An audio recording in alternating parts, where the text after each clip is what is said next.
There it is. That's the one that changed the game with last night's walk-off win. The Philadelphia Phillies are just one game away from eliminating the LA Dodgers and going back to the World Series to defend their 2008 championship. Joining us now from Philadelphia is all-star center fielder of the Phillies, Shane Victorino. And joining me here, Mark Rockefeller. He's chairman and co-founder of Legacy Direct. This is a new athlete branding company that we'll talk about in just a minute. But Shane, congratulations. I understand you are tied with one of your teammates, Ryan Howard, with 11 hits. That's the most number of hits in this playoff series. Is that right?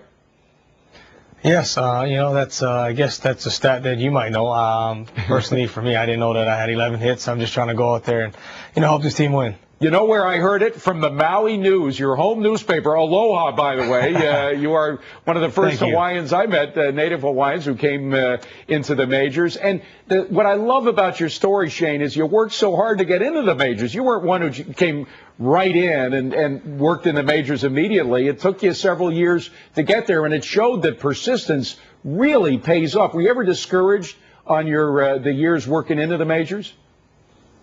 Definitely, you had your times. My first call-up was in '03. I was, a youngster. I just had turned 22. So I got my first opportunity young, and then not getting an opportunity again until I was almost 25. Actually, I was over 25. And, a lot of ups and downs, a lot of struggles, a lot of times, a lot of nights where, you lay in the minor league stadiums and you say to yourself, as you're sitting there going, am I really want to do this? Is this where my dream is? And to be able to stay focused and work hard is definitely something I've definitely been happy with. Shane, I got to ask you to repeat that. There were times when you, the guy who was tied for the most hits in the playoffs, actually doubted whether you were in the right field? Yeah, there are definitely times where I said, am I really going to do this? I remember calling my dad once in AA. I can't remember what year it was, and I said, Dad, I think I'm done.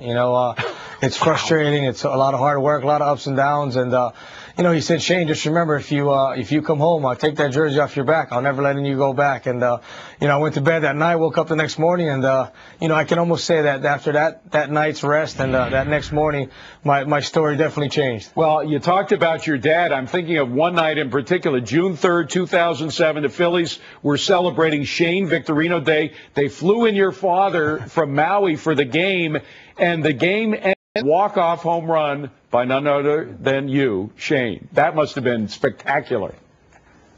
That was definitely a moment I'll always remember, especially the fact that it was Shane Victorino Day, and, the Phillies did a great job of making me feel, part of the organization and welcoming me in and having an opportunity to have a Shane Victorino Day, have my first bobblehead day, and, to go out there and do what I did in that fashion was definitely a memory I'll always remember. Well, let's talk to Mark now, because, of course, it's not only when you're playing, it's what you do after you finish playing, Mark. That's important to a lot of these players. It's easy to get endorsements and all kinds of deals when you're playing. But what happens when you're finished? Well, athletes like Shane, when they reach a certain level, they have such enormous opportunity, and they also have a big desire to go out there and take advantage and leverage that opportunity. You help them capitalize on it. We help them do that. They don't always have the resources, and we want to be there with the resources to make sure that they can optimize those opportunities. But isn't that what a manager is supposed to do? I'm sure Shane has a manager. We focus on the aspects that managers don't necessarily spend all their time on. So opportunities to give back, opportunities to make a difference. Those are the areas that we want to bring the resources to help them take advantage of those situations. Shane, how did you find out about Legacy Direct?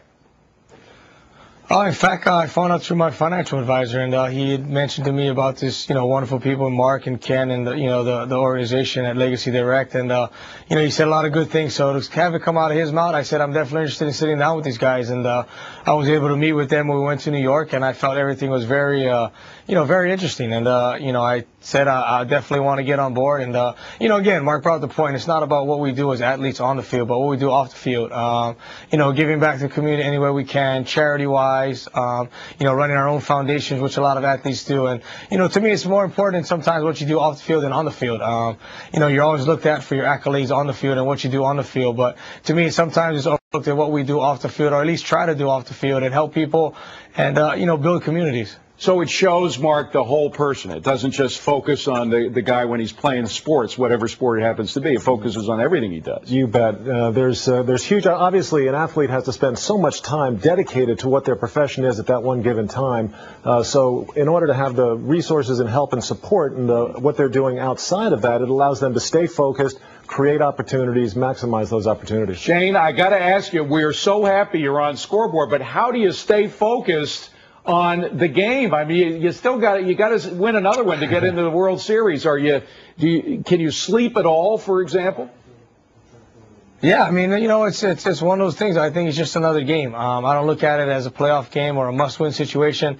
I think sometimes that's where, athletes and, I've had it happen a couple of times myself where you put a little more added pressure on yourself by thinking about how it's a crucial situation instead of saying to yourself, you know what, relax, go out there, do your best, give it 100%. What happens at the end of the day, you can't control. As long as you know you go out there, you play the game at 100%, and you go out there and do the best you can and try to come out on the winning end. But, for tonight, I'm enjoying myself. I had a nice relaxing day when it worked out today, and went to the mall for a little bit, and now I'm going to probably have some dinner, go home, relax, and get ready for tomorrow. By the way, in your National League Division Series last year, you hit a grand slam. You predicting another one this year?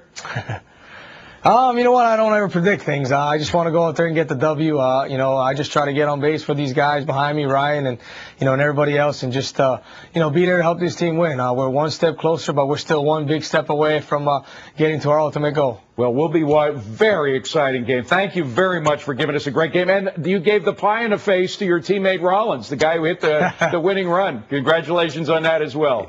Thank you. All right. Good to see you. Thank you very much for being here as well. Mark Rockefeller. Coming up on deck, you still have time to vote. Invest